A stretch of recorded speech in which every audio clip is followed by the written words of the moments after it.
Welcome back to Pokemon episode summaries. Today, I'll be doing episode 428, Weekend Warrior. The episode begins, presumably, after the Mastermind of Mirage Pokemon special, if that was canon.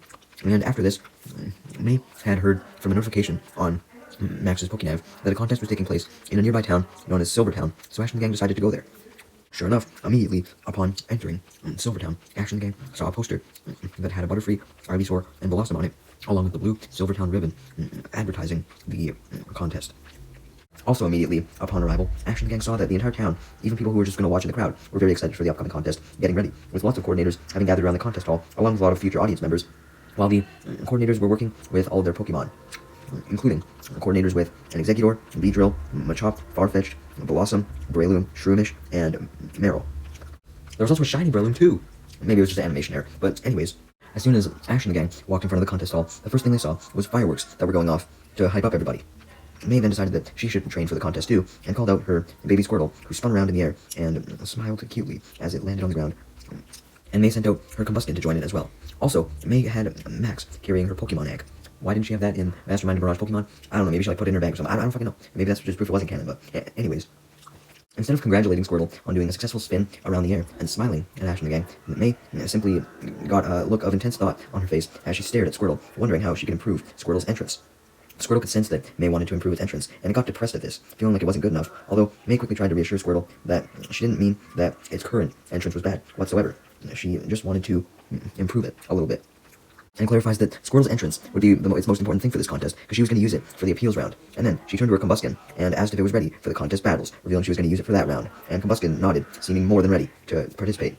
We then cut to inside the contest hall, where a woman named Mandy and her son Nicholas were walking amongst the coordinators in the hall, looking for someone, with Nicholas wondering where this person could be, and Mandy stating that no matter where the guy was, they had to keep looking. It was then revealed that May had went into the contest hall with her Squirtle and was preparing with it backstage, but she actually ended up losing it, and she came to Mandy and Nicholas, asking them if they had seen her Squirtle, and goes on to describe exactly what it looked like, hoping that they would know, but Nicholas just reveals that they hadn't seen a Squirtle, and admits that they were busy looking for a guy themselves.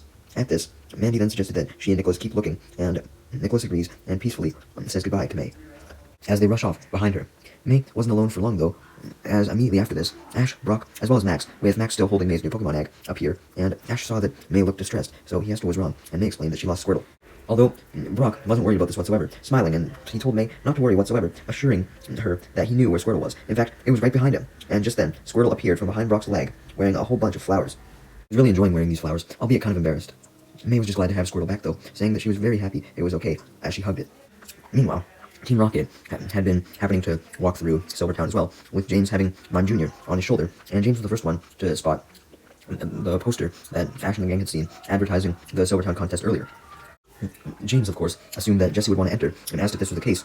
But much to James' surprise, Jessie wasn't interested in entering the contest this time around, admitting that there was more important things to do right now, such as starting up a Pokeblock shop, so that they could sell Pokeblocks while stamped Pokeblocks to unknowing coordinators. Jessie then suddenly walked away, surprising Meowth, James, and Mime Jr., wondering why Jessie didn't want to enter this time. Meanwhile, back at the contest hall, Lillian was warming up the gathered audience as best she could, telling them that the contest was about to begin, and giving them a little speech about how awesome the contest was going to be. While the audience cheered, and Ash expressed how he was amazed at how lively the Kanto contests were, and Lillian continued to entice the audience as she danced around to hype them up, saying that Pokemon would probably dance around like that as well. She then introduced the 3 judges for the contest, Mr. Contesta, Mr. Sukizo, and the Silvertown Nurse Joy.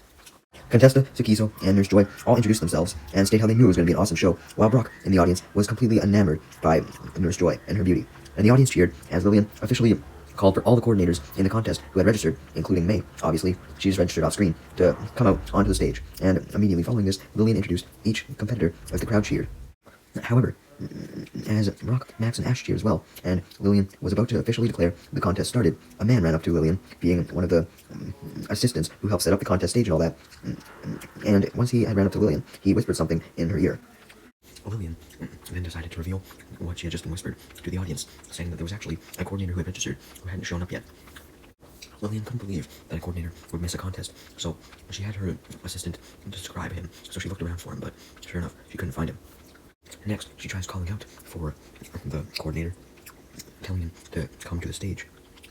And actually, he did, introducing himself as Jeremy. He was wearing a suit and carrying a big bag, almost like he just came off of work, and he ran up to Lillian immediately, telling her to stop, thinking that she potentially disqualified him for being late. Lillian asks if he was Jeremy, and Jeremy confirms this, and he apologizes over and over for being late. Lillian says it was okay, and directs him to line up with the other coordinators. He tried to oblige, being very tired and breathing very heavily after having to run very fast to get to the contest hall, claiming that he had a very talkative client that he had to deal with. Anyways, now that we knew that Jeremy was late because he was at work, he tried his best to join the other coordinators on stage, but he ended up tripping, causing the audience to laugh. All of the other coordinators laugh at Jeremy as well, while Lillian comforts him, while May just smiles, getting a bit of secondhand embarrassment, because she knew full well the embarrassment of tripping in front of everyone. She had done it at a contest before. As for Brock, Ash, and Max, they just cheered May on, hoping that she'd do good in her appeals performance. But first, we had to see some other appeals performances, such as one from a Meryl, one from a Blossom, one from a Farfetch'd, and one from a Beedrill, one from a Shroomish, and one from a Chop, and one from an Executor. With the Blossom using a pedal dance, the Farfetch'd using a tackle, and the Executor using a mud shot. The audience was cheering for all these performances, and they also cheered for May's performance, when Lillian introduced her and permitted her to begin her performance. And Brock, Ash, and Max were particularly cheering for her as she sent out her Squirtle, and as it would drop into its shell and spin around rapidly while using an ice beam, which creates a beautiful rain of sparkles, which even rain down on Squirtle when Squirtle comes out of its shell and bows. The audience and the judges cheer for this, being very impressed, and Brock comments on how cute Squirtle looked as it landed down. May congratulated Squirtle on a successful appeal thus far, and told it to use Bubble next, and this created lots of beautiful bubbles that were surrounded by a large bubble. And these bubbles immensely impressed the audience as they all flowed over to them. The huge bubble was even big enough to float in midair above the entire contest stage. May then follows up with Squirtle using Ice Beam, and Squirtle uses this attack to destroy all the bubbles, and does so while standing on the huge bubble. The small bubbles popping and creating icy sparkles raining down as they popped and dropped the water down as well was already enough to impress the audience and the judges, but they were even more impressed as Squirtle used Ice Beam on the huge bubble to turn it into a large ice sculpture. And then Squirtle ends the performance by smiling and posing on the ice sculpture. The crowd was very impressed by this, as they clapped loudly, and the judges were greatly impressed as well, each of them giving May a distinct compliment. Ash, Brock, and Max probably cheered louder than anyone as well. Next up, it was Jeremy's turn, so Lillian called for him to enter the stage, and the crowd instantly bursted out in laughter, remembering his incident from before, where he was late and fell and all that. The laughing stops, however, when the lights suddenly go dim and rock music starts to play, and Jeremy walks in wearing heavy metal gear with a pair of shades, and also an electric guitar. He was a rock musician, much to everyone's shock, including Ash, Brock, and Max's, as they commented that Jeremy's rockstar persona was the total opposite of his businessman persona. Jeremy then listens to the fact that the audience was now silent and happily sends out his Butterfree and has it start off by using a stun spore and poison powder at the same time, creating a huge wave of orange and purple powder, which was spread around the entire contest hall. And then, to do a third attack in conjunction with the poison powder and stun spore, Jeremy had Butterfree use a safeguard, which caused it to be lit up in a beautiful green light, and also light up the entire contest hall with a green light. This triple combination of attacks amazed absolutely everyone, including Lillian, May, the crowd, Ash, Brock, and Max, and the three of the judges. Jeremy was very pleased by this, and he declared that he was going to go into the final act of his appeal, but his performance was then interrupted by Nicholas and Mandy from earlier, the people that May talked to. Jeremy instantly takes off his glasses immediately and runs over to them, worried that his appeal was ruined, as Nicholas and Mandy asked him what the fuck he was doing. Then an argument ensued when Mandy and Nicholas demanded that Jeremy stop the performance and save them the embarrassment of it, and say that he should just come back home.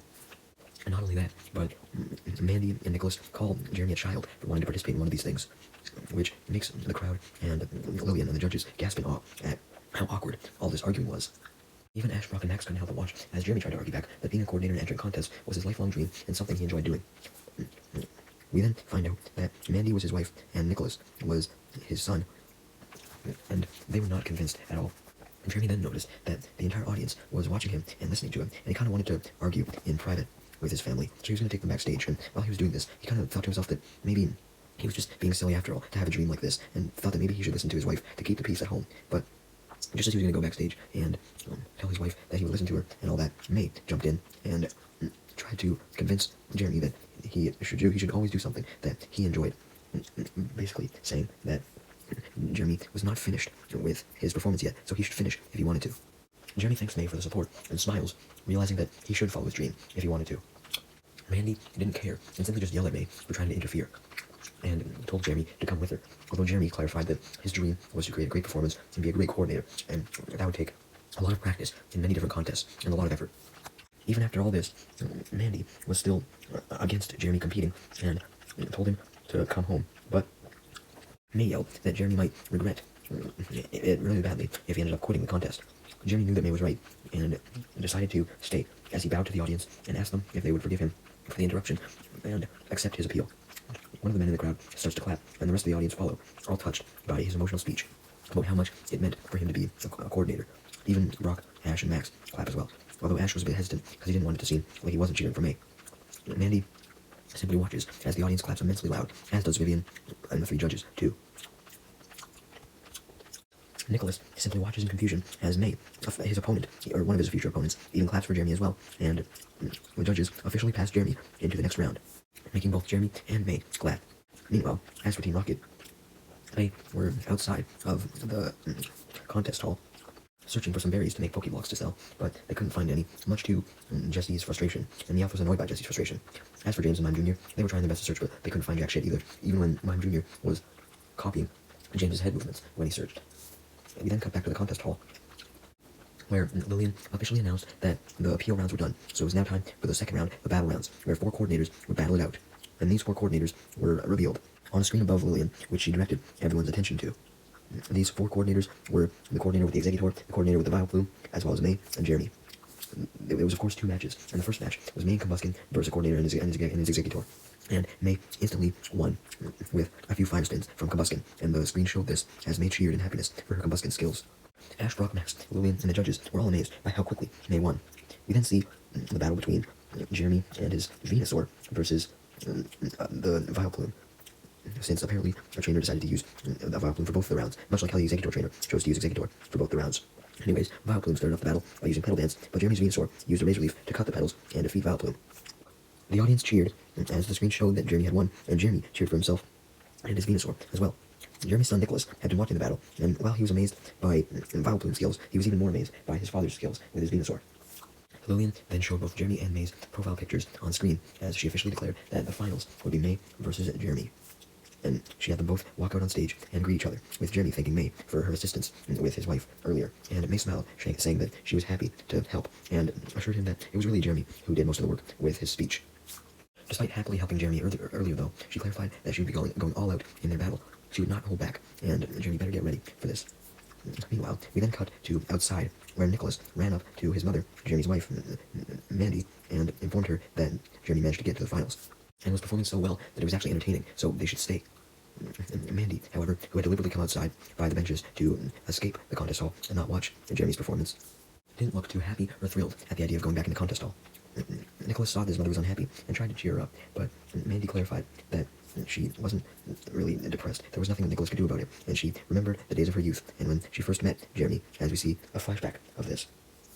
Basically, Mandy first met Jeremy when he was still in a rock band and performing, and she happened to be watching one of the performances at a concert. The rock band was a traveling rock band, and Mandy remembered how much fun Jeremy used to have in the band, and how much the band was beloved by the general public. Nicholas then interrupts Mandy's happy thoughts of the past, mentioning that Jeremy wasn't just a great rocker, he was also a great coordinator, especially when he used his Venusaur. And after being reminded of Venusaur, she thought of something different, which we saw a flashback of, as she remembered walking through a forest with Jeremy and his Venusaur, who was still an Ivysaur at the time, while asking him about what he liked most about being a Pokemon trainer. And Jeremy answered that he most enjoyed bonding with his Pokemon, and he promised her that he would battle hard with Ivysaur and eventually evolve it into a Venusaur. Remembering all this through flashbacks from many, many years ago caused Mandy to remember how much Jeremy really loved Pokemon and how much he wanted to battle and perform with them. So she decided to accept that Jeremy wanted to be a coordinator. Also, Mandy had been saying all these flashbacks aloud, so Nicholas was very intrigued to hear more about his father's past, although Mandy simply said that she would tell him later, because right now they had to go into the contest hall and watch Jeremy's finals battle with May. Although she didn't know they were with May, she just knew it was her final battle. Anyways, we then cut back to the contest hall, where Lillian officially declared that it was time for the final battle to begin. So Jeremy sent out his Venusaur, and May sent out a Combuskin, as Brock, Max, and Ash watched, wondering who would make the first attack, although they didn't have to wait for long, because Jeremy wasted no time whatsoever having Venusaur use a Razor Leaf, sending out a flurry of sharp leaves at Combuskin, although May countered by telling Combuskin to use Fire Spin, which turned Venusaur's leaves to ashes. before the flamethrower could reach all the way to Venusaur, though. Jeremy told Venusaur to use a vine whip, so Venusaur fired its vines straight into the flamethrower, and they were able to rip the flames apart. And as a result, May's points lowered, making her worried. Max, Brock, Ash, and Pikachu were immensely worried as well. The rest of the crowd was cheering in amazement with Venusaur's vine whip, though, as Jeremy declared that he was going to get serious now and told Venusaur to use a frenzy plan. Venusaur obliges by lifting itself up in the air a little bit and slamming hard on the ground, and creating several thorn vines which burst out of the ground. May and Combuskin simply stare at the attack in shock, although Brock screamed for May to look out, realizing the potential dangers of Frenzy Plant. These dangers were proven, as it was so fast that before May and Combuskin could dodge, the plants that had came out of the ground flew towards Combuskin and smacked it right in the chest, causing it to fall to the ground, pretty hurt. While Lillian commented on how well Jeremy was doing, May was immensely shocked and lost her focus, seeing that she was already down to a quarter of her total points and shivered in fear. May was able to turn her attention towards Combuskin, though, and she asked if it was okay. Combuskin nodded, although it struggled to get up. It just barely did. Brock commented from the audience that Frenzy Plant was very strong, and that's why he tried to warn May about it. And he also said that it was a miracle that Combuskin was even able to get up after such a strong attack. Ash saw that May was unfocused and shouted at May to focus on Venusaur. May wondered what Ash could be talking about, but looked at Venusaur and realized that after using such a strong attack, such as Frenzy Plant, it had to recharge, leaving it currently open to be attacked itself, since Venusaur couldn't defend itself.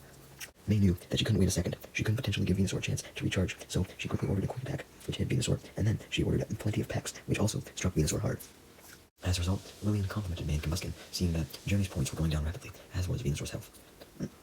Jeremy wondered why Venusaur couldn't attack, when he suddenly gritted his teeth in frustration, remembering the bad thing about using Frenzy Plant, being that Venusaur had to recharge after. Both May and Jeremy knew that the battle completely depended on how fast Venusaur could recharge, and May knew that she would have to finish off Venusaur before it could recharge, but unfortunately this was impossible, as Venusaur recharged and attacked Combuskin with a tackle, knocking it back. Jeremy then decided to risk everything, ordering another Frenzy Plant, knowing that Venusaur would have to recharge after, but he thought that this Frenzy Plant would be enough to take out Combuskin, shocking Brock, Max, and Ash, since they weren't sure what would happen. Would the Frenzy Plant be enough to take out Combuskin, or would it backfire on Jeremy? Well, it wasn't looking good for May, because she tried to attack Venusaur and stop the Frenzy Plant with Combuskin's Fire Spin, but the Frenzy Plant simply protected Venusaur from getting hit, as the Frenzy Plant basically ripped through the fire, destroying it, and started heading towards Combuskin again. Ash and Max were shocked to see a Frenzy Plant be able to block a fire attack like that, though Brock clarified that this was possible because the Frenzy plants combined to essentially form a wall-type thing, and then they separated again to head towards Combuskin. May was determined not to give up, as she ordered Combuskin to use a quick attack and to charge straight at Venusaur. Jeremy didn't feel threatened whatsoever by the quick attack, though, and simply told Venusaur to use a Frenzy Plant to hit Combuskin while it was charging, and sure enough, Combuskin ended up charging straight into the Frenzy Plant, stopping it in its tracks, and then the Frenzy Plant smashes Combuskin up into the air, leaving May with only like 5% of her points left. May didn't lose hope, though, because that 5% of points was all that she needed, and she told Combuskin to use a Sky Uppercut. So Combuskin jumped onto one of the Frenzy Plant vines and ran on it straight towards Venusaur. Once it reached Venusaur, it used Sky Uppercut on it and sent Venusaur crashing to the ground. With 3 seconds remaining in the 5-minute time limit, as usual, Venusaur was declared unable to battle, meaning May had won, so the crowd cheered immensely loud, including Brock, Max, and Ash, while Jeremy simply smiled at May's strength, and May hugged Combuskin. Since May had beat Jeremy, she had officially won the entire contest, and the screen showed this, showing her, Combuskin, and Squirtle as the winners. Then, Lillian officially called all the losing coordinators down to the stage to honor May winning, and they did, as Lillian officially gave May her reward, her second Kanto contest ribbon, the silver ribbon, which she held up with pride, spinning around joyfully with her Combuskin and Squirtle. We then see Jeremy, who had just left the contest hall, and was about to leave the area, when he was stopped by Nicholas and Mandy. Much to Jeremy's surprise, who thought they wouldn't approve, Jeremy's wife and son actually congratulated him on such an awesome contest battle, and stated how proud and impressed they were. Jeremy rubs his cheek, kind of embarrassed with the compliments, but also happy that his family had finally accepted his want to be a coordinator, and with that, the three of them walked off, ready to go home, just as how Mandy and Nicholas had initially wanted. And Jeremy was happy with the performance he gave today, too. And actually wasn't sure how he was going to get used to actually having a family that supported his contest dreams now, but at the end of the day, he was grateful. Right as Jeremy and his family walked away, Ash and the gang came out of the contest hall and watched them walk away, all 4 of them happy that the family had made amends, especially May. The episode then ends with one last scene from Team Rocket, who were continuing to search for Pokeblock berries into the night, even though they were well aware that the contest had ended.